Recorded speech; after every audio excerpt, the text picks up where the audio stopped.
દરેક નીતિની સામે કાયદાની રીતે ઊભો રહેતો SSK ન્યૂઝ ચેનલ। સિંગણપુર વિસ્તારમાં અગાઉ થયેલા હીરાના વેપારને લઈ થયેલા ઝઘડામાં હીરાના પેમેન્ટ માટે બોલાચાલી થયા બાદ મારામારી અને ઘરમાં તોડફોડ કરવાની ઘટના બની હતી, જેને લઈ પોલીસે 4 આરોપીઓની ધરપકડ કરી હતી।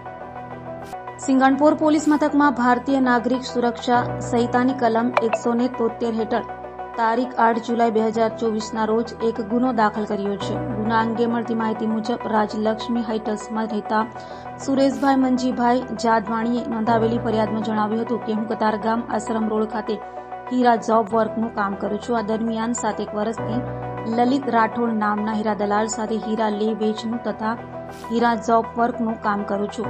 ગત દિવાળી વખતે મેં હીરા દલાલ લલિત રાઠોડ પાસેથી પોલીસડ હીરાનું 13,50,000ની કિંમતનું એક પેકેટ ખરીદી કર્યું હતું, જેનું પેમેન્ટ લલિત રાઠોડને આપવાનું હતું, પણ હીરા દલાલ લલિત રાઠોડ મારા સંપર્કમાં આવ્યા ન હતા।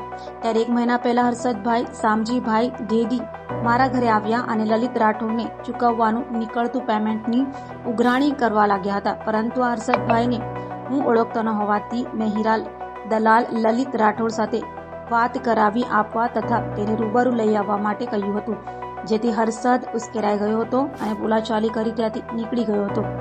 8 જુલાઈ 2024ના રોજ રાત્રે 9 વાગે ઘરના સભ્યો સાથે સુરેશ જાદવાણી બેઠા હતા, ત્યારે હર્ષદ ઢેડી એક હરેશભાઈ ડોબરિયા નામના ઇસમ સાથે ઘરે આવ્યો હતો। આ દરમિયાન હરેશભાઈના હાથમાં લાકડી હોવાથી હું ગભરાઈ ગયો હતો।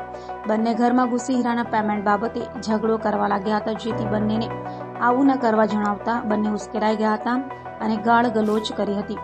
ઘરના સામાનની તોડફોડ કરી હતી। બંને લોકો તલવાર લઈને આવ્યા હતા, જેથી મારા દીકરાએ તે તલવાર ઝૂંટવી લીધી હતી અને મારા પિતરાઈ ભાઈને ફોન કર્યો હતો।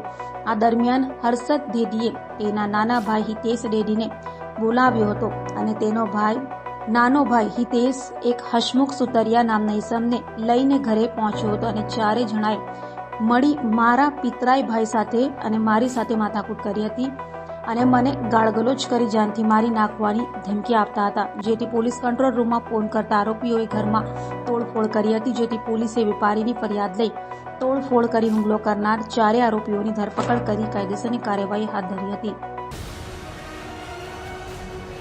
દરેક નીતિની સામે કાયદાની રીતે ઊભો રહેતો SSK ન્યૂઝ ચેનલ।